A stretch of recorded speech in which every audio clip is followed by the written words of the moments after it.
A pleasure to meet all at last, and welcome back to Films I Should Have Talked About Years Ago. Today, let's get on with something really big. Because if you thought that the likes of Bruce Willis and his huge film career may be coming to a close by this point, but it's fair to say he's left a huge lasting impression in modern filmmaking, acting, screenwriting, production, etc. If you thought that his signature production, his auteur edition in filmmaking, known as Die Hard, was rather impressive for the time or even for today, as it is considered an all-time classic by this point, then why don't we check out something that came out almost a decade later in 1997. Here I bring to you Harrison Ford's Air Force One.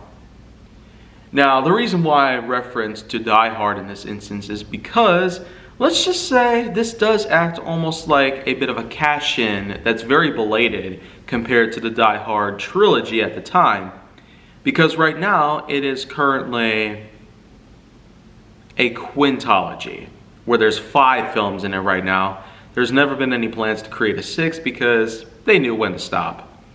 But again, I reference the Die Hard specifically because if you thought that the likes of an officer who goes into a building and defends it from German terrorists was an awesome feat of action hero entertainment, then how about take the President of the United States, put him on an airplane, and trap him with a few undercover terrorists in the same exact sort of formula. We get ourselves something that is vaguely similar, if not a direct ripoff of Die Hard. Because while the setting is completely different, the casting is completely different, and a lot of the screenwriting and producing cast and crew are all different compared to Die Hard, as it is almost a decade after the first Die Hard film came out, and a while after any of the sequels had come out, Harrison Ford still manages to deliver in on this one, unlike a lot of other films that he's done. Well, you might remember him for Han Solo. Take the President of the United States, put him in a plane with terrorists. It all adds up to a boiling hot pot of water, as in to say that it's a huge, exciting plot hole. It does leave a bit of a void, though, because a lot of people don't seem to quite understand if this is supposed to be an original production. Well, the thing is, it is highlighted specifically in various exhibits in Washington, D.C. as a culturally phenomenon piece. Very culturally phenomenal. But of course, the plot is simple as it is. The President of the United States is required to come into a meeting, so he gets on the Air Force One, a popular airplane vessel used specifically for transporting the president himself to various locations around America. But it turns out that there are in fact some spies in disguise. Not really in reference to the Blue Sky Studios film, but of course, what these people are wanting to do are a couple things. They wish to exploit the president's master plans, if he even had any. And of course, they want to assassinate him. They wish to create their own sort of conflicting conspiracy. And when you really check out the dialogue that they have, as threatening as it might seem, it's rather obvious. It's not always authentic. So of course it probably doesn't have a lot to do with being an original film. It tends to act more like Die Hard, despite how the formula is completely different. But again, it's more of the reminder of how it actually has the feeling of Die Hard, because you have yourself a character, a main character who's played by a well-known actor, in a tight situation, in a small location, unable to get out on his own because of how treacherous it can possibly be, and because he's practically trapped in these small spaces, occupied by a large group of thugs armed to the teeth with various weapons like firearms and blades. And in this exact instance, the almost certain feeling of claustrophobia seems more high graded, because in an airplane cabin, it could be very hard to maneuver in most ways. Albeit the Air Force One is much more different in design and a bit more complex compared to a typical airplane's cabin where there's nothing but seats.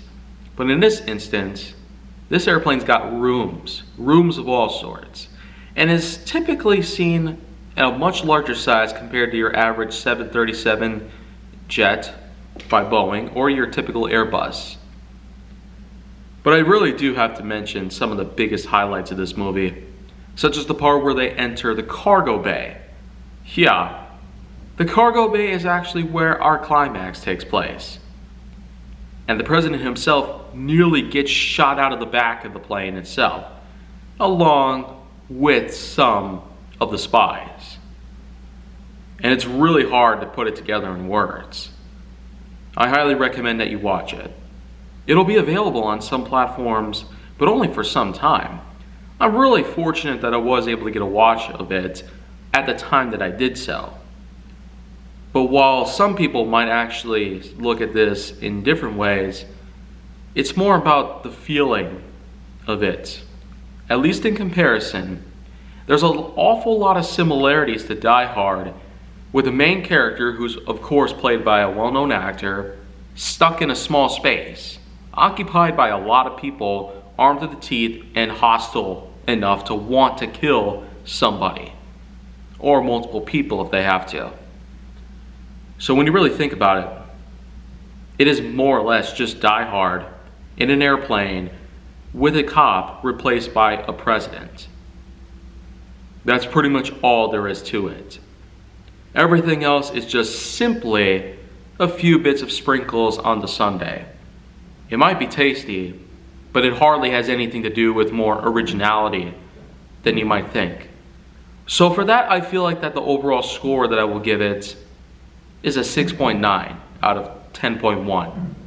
Probably as high as I will go with it, but I still do find it rather enjoyable.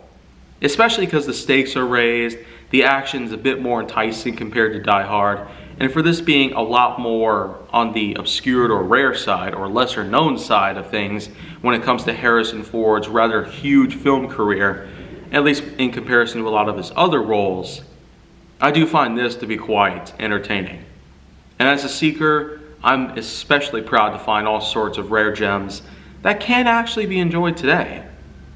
It's no wonder why this actually has its own exhibit at Washington, D.C.'s Museum of American History. Yeah, if you look deep into it well enough, you could actually find a poster of it.